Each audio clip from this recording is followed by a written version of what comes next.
आज हमारे साथ हैं एक पेशेंट अदरी के रईस अहमद। कुछ दिन पहले हमारे यहाँ आए हुए थे, एक हफ्ता पहले। इनकी प्रॉब्लम ये थी कि इनका सर में दर्द हो रहा था, घबराहट बेचैनी ज़्यादा थी। तो फिर जब इनका ब्लड प्रेशर चेक किया गया तो ब्लड प्रेशर इनका 180/120 था।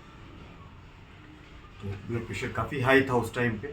हाई होने की वजह से इनको सर में दर्द और ये सारी दिक्कतें हुई। जब इनकी हिस्ट्री लिया गया तो ये पता चला कि इनको ब्लड प्रेशर की शिकायत 2-3 महीने से इन्हें जानकारी हुई है। 2-3 महीने से मुझे ब्लड प्रेशर रहता है। जब इन्होंने सर में दर्द को लेकर के अपने लोकल में चेक करवाया तो ब्लड प्रेशर बढ़ा हुआ था। ब्लड प्रेशर बढ़ने की वजह से डॉक्टर ने इन्हें मऊ रेफ़र किया। फिर आगे की बात रईस भाई से ही पूछते हैं क्या हुआ कैसे। आपको वहाँ पे चेक करवाया था अदरी में, तो ब्लड प्रेशर कितना था उस टाइम? 185/125। 185/125। फिर आपने वहाँ पे कुछ दवा लिया? हाँ, वहाँ पे मैंने दवा ली, उसके बाद मेरा ब्लड प्रेशर डाउन हुआ। इंजेक्शन वगैरह भी इंजेक्शन भी लगा। उसके बाद मुझे रेफ़र किया गया मऊ फॉर बेटर ट्रीटमेंट। हाँ, तो उसी दिन आप आ गए थे? नेक्स्ट डे इवनिंग में मेरा ब्लड प्रेशर हाई था, तो रात को कंट्रोल हुआ। तो फिर मैं आफ्टरनून में मैं आया यहाँ पे मऊ कार्डियोलॉजिस्ट के पास। उन्होंने सारी रिपोर्ट मैंने दिखाई, इको ECG सारी चीज़ें नॉर्मल थी। उन्होंने फिर ब्लड प्रेशर के लिए एक मेडिसिन लिख दी, बोला डेली कंटिन्यू आपको लेना है। जब आप डॉक्टर साहब के यहाँ आए तो उस टाइम पे बीपी आपका नॉर्मल था? नॉर्मल। उन्होंने जब चेक किया तो बीपी हाँ, मेरा हाँ, 120। आपने जो दवा वगैरह लिया था, इंजेक्शन वगैरह लिया था, हाँ। उसकी वजह से बीपी आपका नॉर्मल आ गया था। तो ठीक है।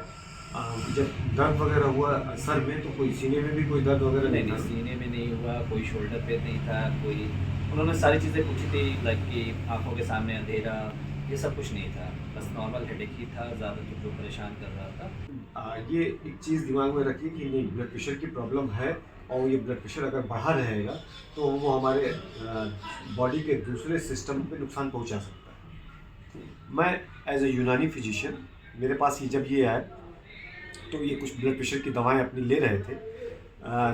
रेगुलर वे में नहीं थी, इरेगुलर वे में थी। तो मेरे पास भी जब आए तो उस वक्त भी ब्लड प्रेशर काफ़ी बढ़ा हुआ था, 180/120 था। तो मैंने उस वक्त इनको पहले एलोपैथ अंग्रेज़ी कुछ दवाएं दिया ताकि ब्लड प्रेशर थोड़ा सा कंट्रोल रहे। और फिर हमारे यहाँ यूनानी सिस्टम ऑफ मेडिसिन के हिसाब से इसके लिए बेहतर तरीका या तो वेनस सेक्शन है, फसद है, या फिर हिजामा है। तो अब मैंने उस दिन इनका सिर्फ वेनस सेक्शन किया। ये मेरे पास आए थे इसलिए कि मैं यहाँ हिजामा कपिंग करवाऊँ और प्लस कुछ यूनानी दवाएं ही लूँ जिससे मेरा कंट्रोल। तो मैंने उस टाइम इनका सिर्फ फसद किया, इनका वेनस सेक्शन किया और प्लस इनको कुछ यूनानी दवाएं। माशाल्लाह आज फिर ये हमारे पास एक हफ्ते के बाद आए हैं। उस वक्त 1-2 दिन इन्होंने अंग्रेज़ी दवाएं लिया, लेकिन फिर 1-2 दिन के बाद इन्होंने अंग्रेज़ी दवाएं बंद कर दी और ये पूरी तरीके से यूनानी दवाओं पे शिफ्ट हो गई। और मैंने इनसे ये भी बताया था कि आप बराबर रोज़ एक बार ब्लड प्रेशर ज़रूर चेक करवाएं और चेक करवाते रहें। ये कुछ दिन तक लगातार ऐसा करते रहें। तो मैंने कुछ इनको यूनानी दवाएं दी। पहले यूनानी सिस्टम ऑफ मेडिसिन के में सबसे ज़रूरी ये जानना होता है कि ये किस मिजाज के हैं, मिजाज के हिसाब से क्या इनको क्या प्रॉब्लम हो रही है और क्यों ब्लड प्रेशर बढ़ रहा है। जो यूनानी सिस्टम के हिसाब से जो पित्त का बढ़ना, जो एसिड का बढ़ना होता है सफरावी मिजाज में, तो ये सफराव मिजाज के हैं, जिसकी वजह से इनका जो है एसिड का रिफ्लेक्शन बहुत तेज़ हो रहा है। गैस्ट्राइटिस, कॉन्स्टिपेशन, ये सब की प्रॉब्लम ज़्यादा हो रही। तो मैंने उसी को ध्यान में रखते हुए इनका ट्रीटमेंट शुरू किया। कुछ यूनानी दवाएँ जिसमें सफ़ूफ कशनीज़ी बहुत अच्छा काम करती है एसिड को कम करने के लिए, तो सफ़ूफ कशनीज़ी दिया। कब्ज़ को दूर करने के लिए एक यूनानी दवा हब्बे कॉन्स्टिकेयर करके आती है, तो उसको दिया ताकि इनका जो कब्ज़ है वो दूर हो। कुछ और दवाएं आती हैं जो ब्लड प्रेशर को भी कम करती हैं, दिमाग को भी सुकून में लाती हैं, हब्बे सुकून और एक हब्बे शिफा। ये दवाओं पे इनको रखा है और माशाल्लाह आज ये हमारे पास 8वें दिन आए हैं।